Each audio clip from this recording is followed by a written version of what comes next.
Hello, all you beautiful and amazing people. Thank you for tuning in. Welcome to the show.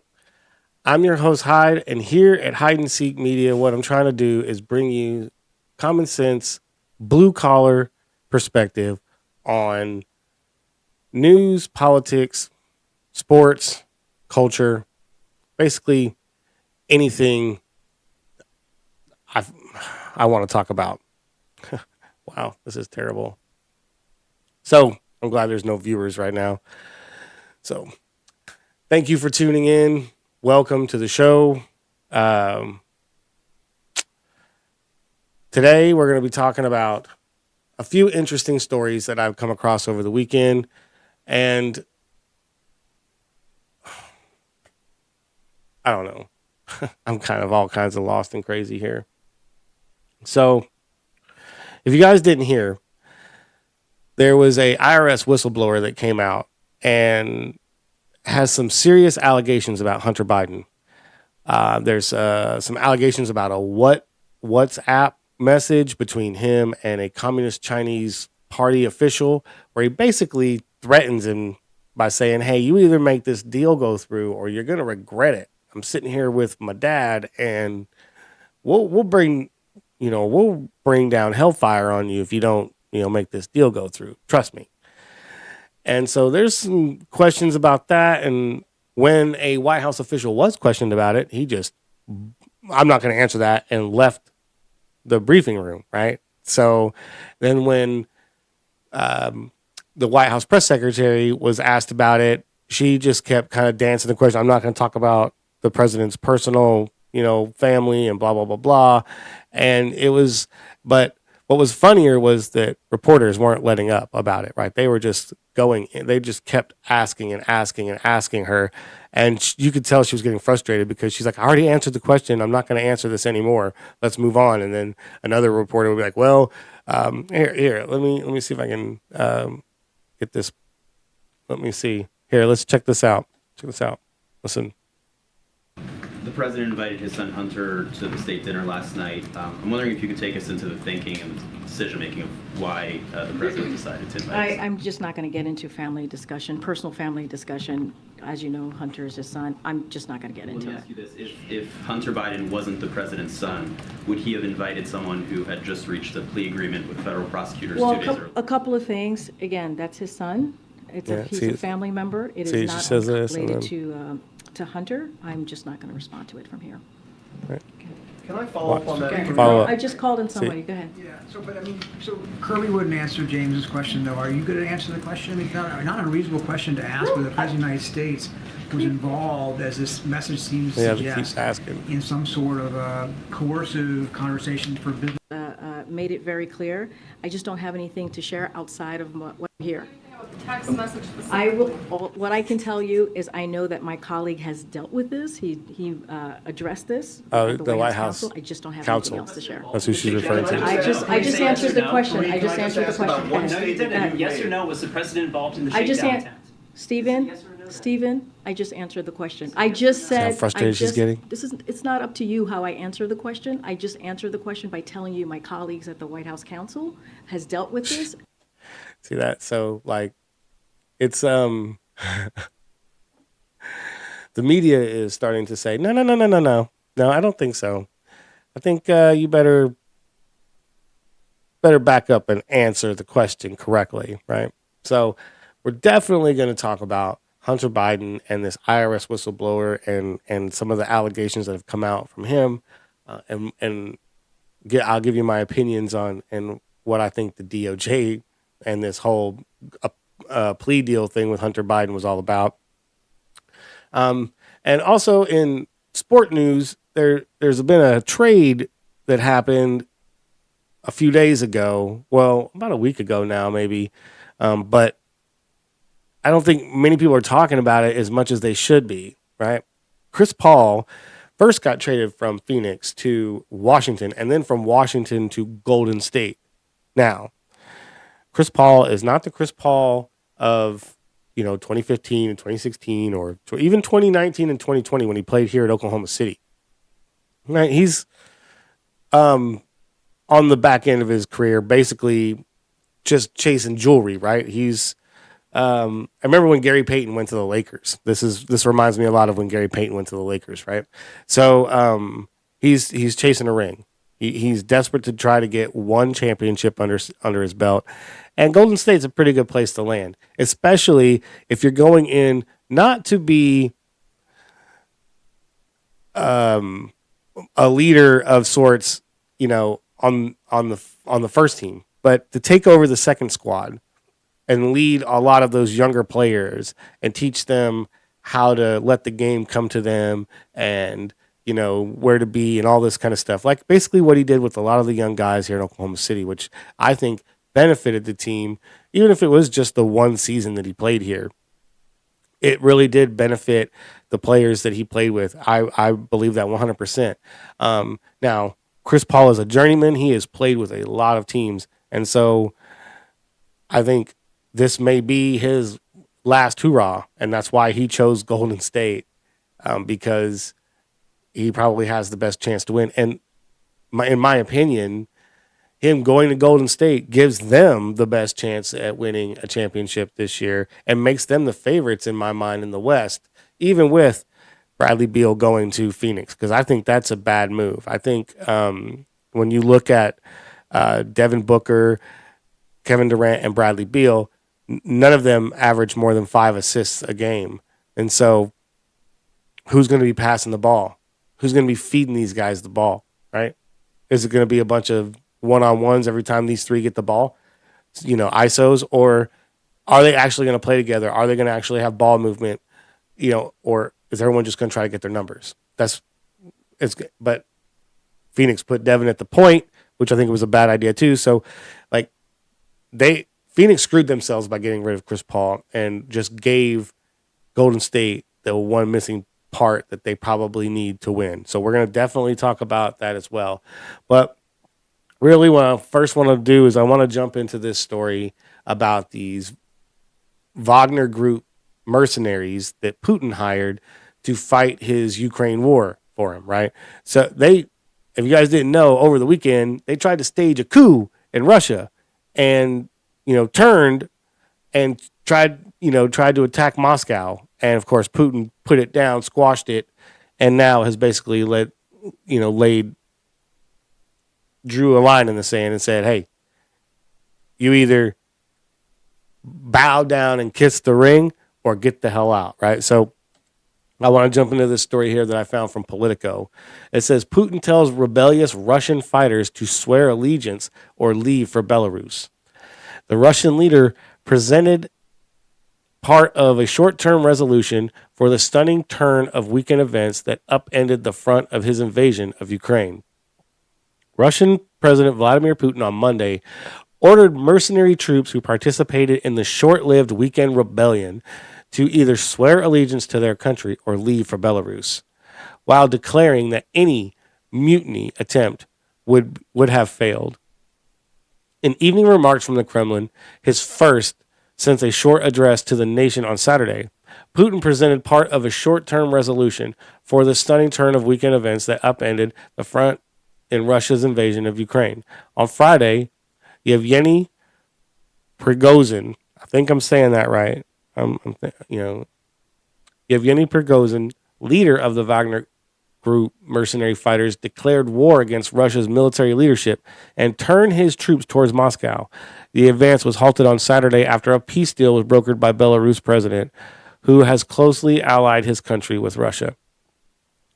Putin's anger-laden speech comes as national security leaders and experts reassess the future of Russia's war of aggression and Putin's power, given that Wagner forces made up a significant and successful portion of the country's military forces.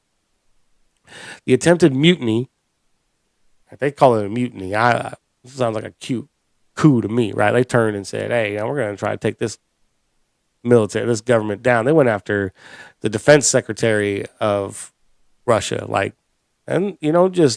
see? The attempted mutiny, which a Russian military leader at one point called a coup, represented the biggest threat of destabilization that Putin has faced since the beginning of the war. but it is too early to tell whether the events spell doom for the larger leadership structure that Putin has pieced together for more than 2 decades, as experts predict different outcomes on whether his power will crumble or build further. The armed mutiny would have been suppressed nonetheless, Putin said, arguing that the internal strife was splitting a country that faced grave external threat. But the Wagner Group's quick mobilization over the weekend pokes a hole in Putin's words of strength that any mutiny attempt would show no results. On Friday, Prigozhin, who has tussled with Russian leaders on multiple fronts throughout the country's invasion of Ukraine, ordered thousands of his mercenary troops to march toward capturing Moscow. They quickly secured several strategic bases south of Moscow, including the city of Rostov-on-Don, but stopped because of the deal that Belarus brokered. Throughout his Monday remarks, Putin underscored the strength of Russian military and the country's patriotic people, painting the Wagner Group's conflict as a betrayal. In a show of unity after his solo remarks, Russian media showed the president alongside prominent military leaders analyzing the situation. So there's a lot more in this story here, but I don't want to waste your time reading the rest of it. It just goes on to say that, Putin pays tribute to some pilots who were killed, and some other things, right? And so but what I thought was funny was, like, Putin never acknowledges that the reason why the Wagner Group mercenaries turned on Russia was false. So it's not mentioned in this story from Politico either. But there are other sources out there, and I can't remember where I read this from. I think I might have seen it on Timcast. So, and I trust their sources. But I believe that the leader, Prigozhin, insisted that the reason why he did this was because Russia had shelled and killed like 2,000 of his troops, and by mistake, and didn't acknowledge it, didn't apologize for it or any of that, and that ticked him off. And so he decided, hey, this is how you're going to treat your people. I don't think you should be in control. And they turned on him. And so I get it, right? I get it. I 100% would all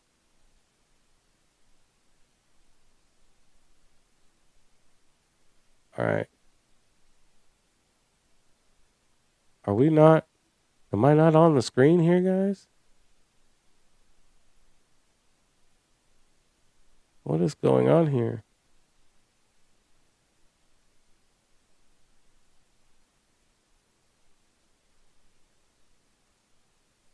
Oh, yeah. I don't know what's going on with my computer, but I'm trying to check the stream health, make sure we're all good.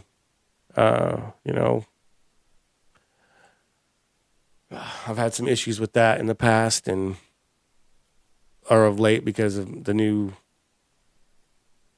hardware and stuff I got. So I'm trying to work all that out. So if it is not working and you are watching and it's staticky or skipping or whatever, then please let me know in the chat. But speaking of having to deal with new situations and work through some new issues, the Golden State Warrior fans are going to have to deal with some issues of their own. And a lot of that's their love-hate relationship for Chris Paul. So I found this story from Yahoo Sports. It's actually from NBC Sports, but this is from Yahoo Sports, obviously. Why Warriors CP3 trade makes sense is mutually beneficial. So Chris Paul, a seasoned all-star and one of the best traditional point guards in, dare I say, NBA history. has now been traded from Phoenix to Washington to Golden State. And there are some fans at Golden State that just not a fan of CP3 so much. And I'm going to try and get the chat window up. So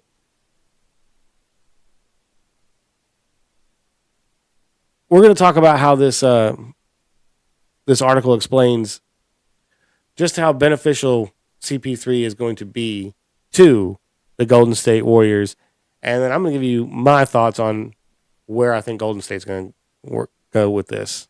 So it says here in the article, we're now in day 6 of the emotional adjustment required for many Warriors fans to accept, much less embrace the idea of Chris Paul as a member of their favorite NBA team. And for some, it still feels like a terrible choice. The casual fan wants to know why, of all people, the Warriors invited that guy into their house. The engaged fan has moved from initial disgust to digesting the reality to grasping the reasons behind it. And that's what a real fan does, right? They get a player you don't really like at the first. Then you accept that their skills are going to be beneficial to your team. And then midway through training camp or off season or you know, spring camp or whatever it is, you're like, okay, yeah, this guy's going to be great. And that's what most Golden State fans are going to end up experiencing, right? It says here, you might have to hold your nose, but those reasons are valid. In the 9 years since the Warriors realized the massive singular impact of Stephen Curry, they have spent innumerable hours and millions of dollars in a mostly futile search of a backup point guard capable of keeping the offense from perishing during the 10 to 15 minutes he is off the floor. They have been disappointed more often than delighted. Sean Livingston, who signed a free agent contract in the summer of 2014, was the one gamble that paid off. He was very different. He was a very different point guard from Curry, but had a knack for getting timely buckets inside the arc. He had a solid 2.5 to 1 assist to turnover ratio. Dot has been by far the best alternate point guard of the Curry era. Blah, blah, blah. Quinn Cook sprinkled in a few productive moments over the 107 games, but was more of a shooter than a point guard. Kai Bowman gave the Warriors 45 unremarkable games before disappearing from the NBA. And we all remember the disastrous 39-game Brad Wanamaker experiment, as well as the procession of draft picks, Patrick McCaw, Jacob Evans III, Nico Mannion, that failed to meet the task. The best option since Livingston was, well, Jordan Poole, who had the requisite playmaking skills, but was prone to inconsistency and often neglected his teammates. Draymond Green's angry right fist effectively eliminated JP from consideration, which is how the Warriors landed upon Christopher Emmanuel Paul, one of the most productive traditional point guards of all time. The Chris Paul of 2023 is 38 years old and a part-time NBA player. He is in the dusk of his career and very much aware of it. He's not coming to take over the locker room or give speeches or provide counsel on the ways of winning. He knows that is best left to those on the roster who have jewelry collections as their proof of championship pedigree. Paul is coming to the Bay in hopes of experiencing emotions he has never known and is reading this opportunity as perhaps the best chance at his own jewelry and almost certainly his last chance. And that's what I think this is. I think this is like the Gary Payton move, right? From when Gary Payton left the Seattle Supersonics and went to the Lakers because he was desperate to get a ring and he wasn't going to get it in Seattle and he knew it. Chris Paul's been to a lot of teams. I don't know if this was his choice. If Washington said, hey, you know, Chris, we're not going to keep you. So if we can get something for you, we'd like to trade you if that's okay. And he said, yeah, if you can trade me to Golden State, that'd be great. Now, if that was the case, this makes a lot of sense. But I don't know if that's the case. Did Chris Paul choose Golden State? Or did Washington Wizards choose Golden State for Chris Paul and he just happened to luck up, right, and end up in a good situation? I don't know. Let's see here. They go on to say CP3 has played 18 seasons, appearing in 1,214 games, not once as a reserve. Excuse me. His one trip to the finals with the Suns in 2021 lasted 6 games before the Milwaukee Bucks thumped Phoenix into the summer. Warriors coach Steve Kerr has long admired Paul's game, even while deploring his dramatic antics and gift for the sneaky cheap shot. The franchise's internal belief is that CP3 can blend into the Golden State dynamic and seize the leadership void on the team's second unit. And that's where I think Chris Paul is really going to benefit this team the most, is on that second unit and the leadership that he's going to provide to that second unit. And even some of the veterans, right, that still kind of get out of hand or get out of control, like Draymond Green, right, and let his emotions get the better of him sometimes. You know, he can bring a lot of things to the table, even to veterans who have jewelry, but he knows that he's got to let them come to him. He can't go to them with it, right? He's got to stay mentoring the second crew and teaching all them young guys what it takes to win. So it says, Paul, even now, can collect an occasional bucket and get to the foul line, and above all, become the stabilizer that Livingston once was. His extraordinary career, 4-to-1 assist-to-turnover ratio, it was slightly better with the Suns, is the kind of gift Kerr can love. The Warriors, who have spent 2 seasons trying to unlock the best of Jonathan Kuminga, consider Paul more than suitable for the job. He has spent his career feeding the right front court athlete at the right time. He so masterfully maximized Blake Griffin and DeAndre Jordan that both were all-stars. There was no Lob City without CP3. Paul, against certain opponents, can be sprinkled in with the small lineup, giving both Klay Thompson and Curry the chance to befuddle defenses with off-ball movement. The Warriors successfully managed the compromised physique of Livingston and later did the same with Otto Porter Jr. The goal is for Paul to play maybe 50, 60 games, rarely exceeding 20 minutes, and be fit for the postseason. That's the ask, and it's achievable. The Chris Paul that Warrior fans love to hate is gone. The guy that was a ferocious competitor and didn't hesitate to turn ruthless, put some dirt in the game, or dig into his deep bag of gamemanship tricks to con the refs. A villain on the sly, but hardly sly enough. That guy would never have been welcomed into the Warriors' orbit. The Warriors would not have wanted him, and he would not have wanted them.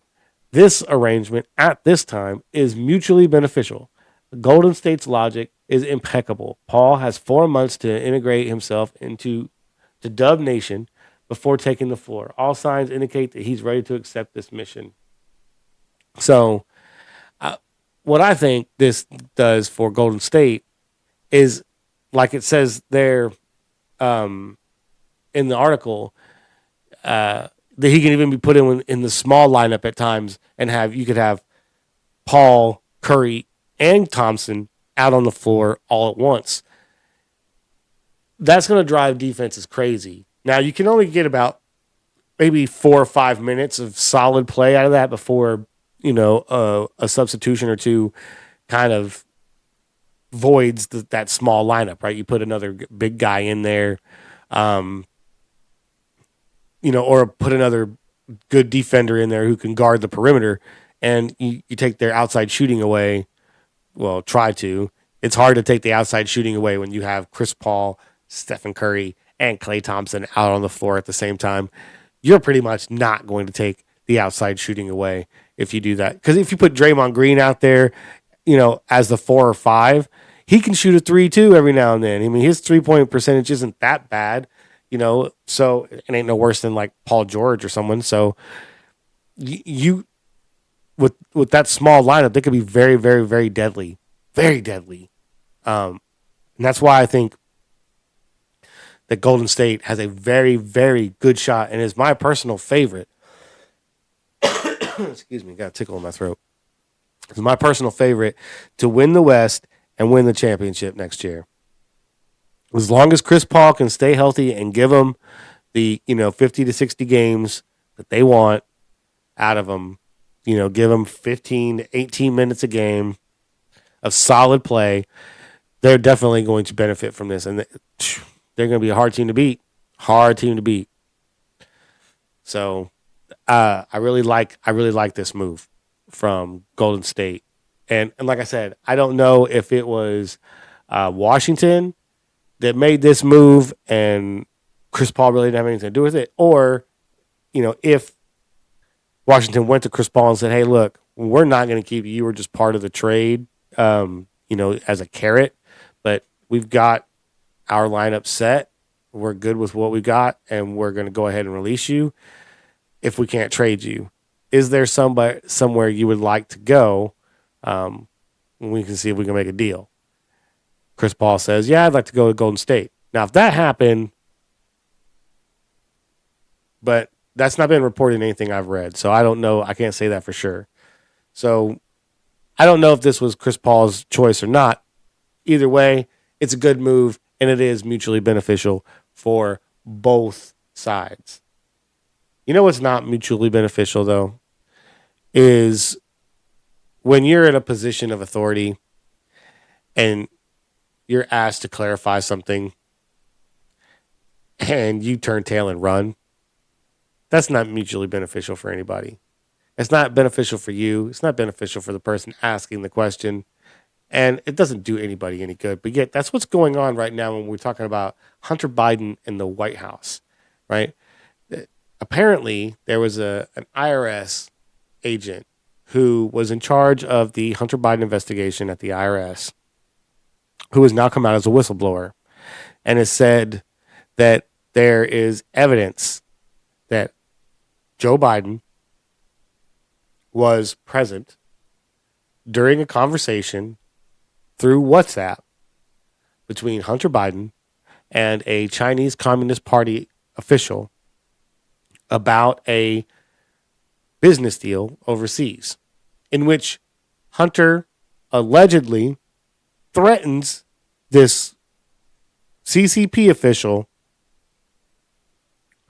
with, "You don't make this deal happen, and me and my dad here are going to open up every channel we can and make sure that you regret not going through with this deal," right? And when I read that, I was like, holy crap. That's for real?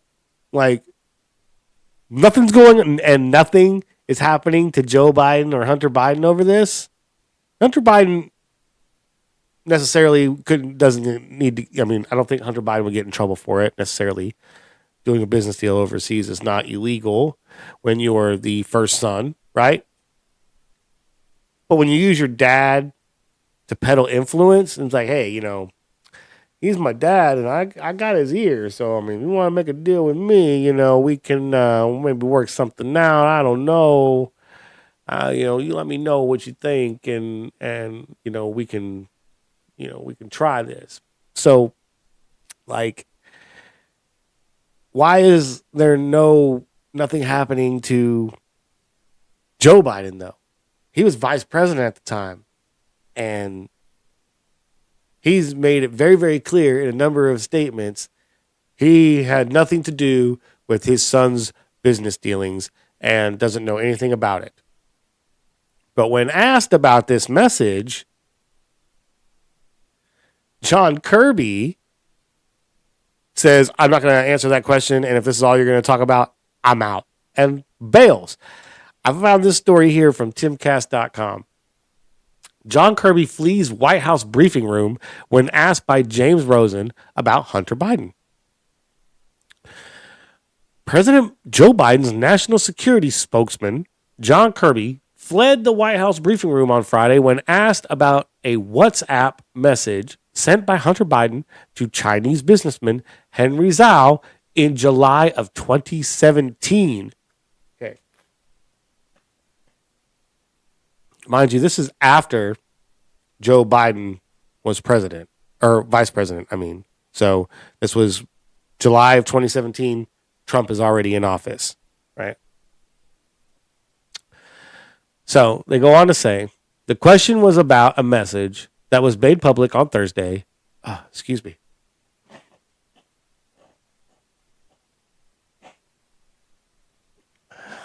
Okay. So it says the question was about a message that was made public on Thursday in a House Ways and Means Committee testimony. It was asked by Newsmax reporter James Rosen. Rosen began.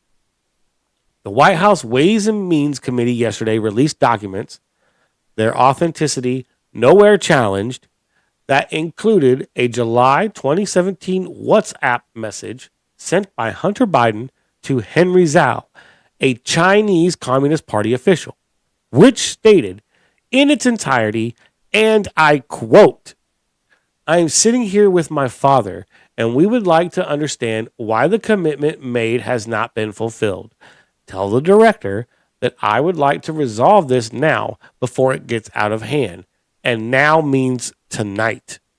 And Z, if I get a call or a text from anyone involved in this other than you, Zhang, or the chairman, I will make certain that between the man sitting next to me and every person he knows and my ability to forever hold a grudge, that you will regret not following my direction.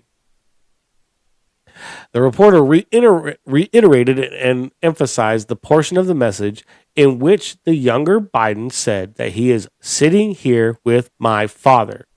So, quote, so just a couple of questions about this. First, does this not undermine the president's claim during the 2020 campaign and the reaffirmations of that claim by his two press secretaries since then, that he never once discussed his son's overseas business dealings with him? Rosen asked. No, and I'm not going to comment on this further. Let me save you some breath. If you're going to ask about this, I'm not addressing this issue from this podium. I'm just not going to do it, Kirby said before fleeing from the briefing room.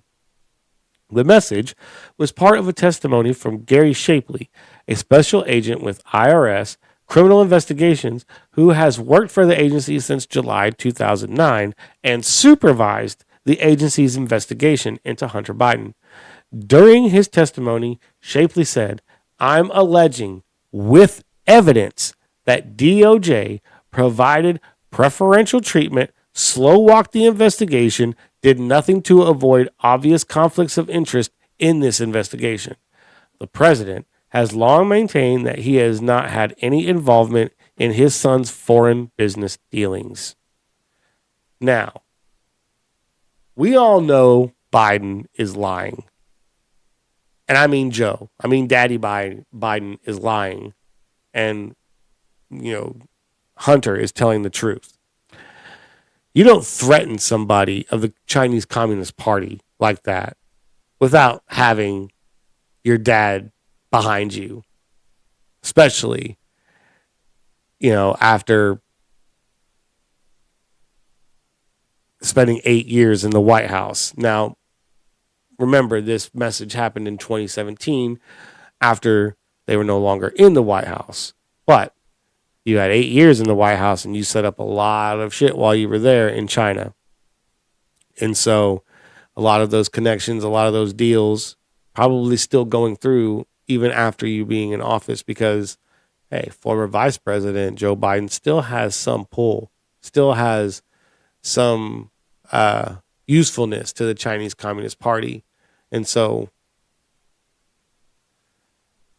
the threat could be plausible, right? And the fact that this guy Shapley led the investigation at the IRS, and that's where this evidence is coming from, it seems like he says with evidence. You don't make those kind of allegations publicly, especially in the United States, especially in a time like now when we are so divided and, we're all sitting on a tinderbox here. You don't make these kind of allegations and say you have evidence if you don't have it, right? There's some other allegations that he made too, right? I found this story from the Daily Wire. Prosecutor reportedly told 6 witnesses he was not permitted to charge Hunter Biden. Now, this came out in the same from the same whistleblower, right? So it goes on to say, U.S. Attorney David Weiss wanted to bring charges against President Joe Biden's son Hunter Biden in Washington, D.C., IRS whistleblower Gary Shapley said on Friday. And when he was reportedly barred from doing so, he told 6 witnesses. Shapley testified on the matter last month, telling the House Oversight Committee that Weiss revealed in an October 2022 meeting that he had actually wanted to charge Hunter Biden in 2 federal districts, but that he had been denied. And when Attorney General Merrick Garland denied that had ever happened, Shapley publicly named the witnesses he said Weiss had told. He surprised us all by telling us on the charges. I'm not the deciding official on whether charges are filed, Shapley told the committee when he testified in late May. He then shocked us with the earth-shattering news that the Biden-appointed D.C. U.S. Attorney Matt Graves would not allow him to charge in his district. Shapley explained that by not allowing Weiss to file charges in D.C., Graves had effectively barred Weiss from seeking charges on crimes allegedly committed during 2014 and 2015, including foreign income from Burisma holdings and a scheme to evade his income taxes through a partnership with a convicted felon. The purposeful exclusion of the 2014 and 2015 years sanitized the most substantive criminal conduct and concealed material facts. It was at the same meeting in October 2020 that Weiss said his request for special counsel authority had been denied, Shapley said. He was instantly told to go through the regular process, which would have once again pitted him against a Biden-appointed U.S. attorney. Attorney Merrick Garland responded to Shapley's testimony with a statement on Friday flatly denying his allegations. Garland claimed on Friday that Weiss would have been permitted to continue his investigation and to make a decision to prosecute any way in which he wanted to and in any district in which he wanted to, adding, I don't know how it would be possible for anybody to block him from bringing a prosecution given that he has this authority. Just 6 hours later, Shapley's legal team went public with the names of 4 of the 6 witnesses he'd said Weiss told about the situation. Those 6 witnesses include Baltimore FBI Special Agent in Charge, Tom Sobolinski.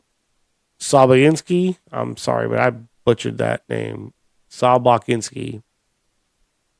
And Assistant Special Agent in Charge, Raisha Hawley. IRS Assistant Special Agent in Charge, Gary Shapley. And Special Agent in Charge, Daryl Walden, who also independently and contemporaneously corroborated Mr. Shapley's account in an email now public as Exhibit 10, following page 148 of his testimony transcript. The statement read, Mr. Shapley would have no insight into why Mr. Weiss would make these statements at the October 7, 2022 meeting if they were false. That Mr. Weiss made these statements is easily corroborated, and it is up to him and the Justice Department to reconcile the evidence of his October 7, 2020 statements with contrary statements by Mr. Weiss and the Attorney General to Congress. So basically, the DOJ stepped in and said, we're not going to allow you to prosecute Hunter Biden because what we're going to do is we're going to go make a deal with him. After all of this, we're just going to go in and we're going to make a plea deal with him, give him a slap on the wrist, and let him go about his business. Let him go back to business as usual, or whatever the case may be. Either way, we're not going to do anything because he's the president's son, and we can't be seen doing anything to the president's son. How dare us try and arrest the president's son? That would be just abhorrent and appalling. That you would think to even do such a thing, right? But yet we raid a president at his house and indict him, charge him, and arrest him for some documents. Hunter Biden has a text message saying, I'm sitting with my dad and I'm basically threatening the Chinese Communist Party official that if you don't make this deal happen, you're going to regret it. And my dad's going to make sure it happens too.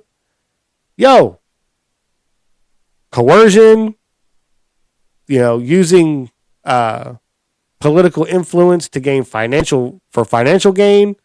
Like, there's all kinds of crimes here, but we're just going to slap old Hunter on the hand, say, you naughty boy, don't do that. President Trump, we're going to throw you in the bottom freaking worst jail cell we've ever seen and, make you live in a dungeon for the rest of your life because we just hate you so much. How dare you put the country in jeopardy by declassifying documents and keeping them in your home? How dare you do that? It's just another example of the two-tier justice system that we have in this country and that has been slapping us in the face since 2016. And nobody's doing anything about it. 7 years now this has been going on. That has been blatant and open and right in your face. Yet nobody's doing anything about it. Well, I think that's why we need to put somebody in office that has been affected by this personally and has an axe to grind, right? Because they will do something about it. It may be drastic. It may be scary. But it may be the most beneficial thing we've ever had in this country. You never know. The American Revolution was drastic and scary. The Civil War was drastic and scary. And in the end, they made this country better. Who's to say a president going in and completely revamping and doing away with the deep state completely? Who's to say that's not a good thing, right? Getting rid of a lot of these worthless agencies that we have, like the ATF and the Department of Education and God knows how many other country or departments we have that we don't need. Wasting taxpayer dollars. Allow me to keep that money I work hard for, right? Instead of having to pay taxes upon taxes upon taxes. We need to fix the system that is broken. But we need a bull in a china shop to break it all apart first. And then we pick up all the pieces that are left. All the plates that didn't get broken. All the cups that didn't get broken. And we start over. And yeah, we'll have a smaller shop. But the pieces will mean more. And they'll be more valuable. So I'm going to leave it there. I mean, if you guys have been watching, I appreciate it. I really haven't been checking the numbers to see how many viewers I've had or whatever. But I do appreciate you guys watching. Gab, thanks for checking me out and saying hi. I appreciate it. And make sure you guys, if you haven't already, hit that subscribe button, the notification bell, so you get notified anytime I drop a new video or go live. If you like this video, you like the live stream, smash that like button. Leave a comment down below or in the chat. Let me know before I go out here what you think about the show, the channel, me, the topics, whatever.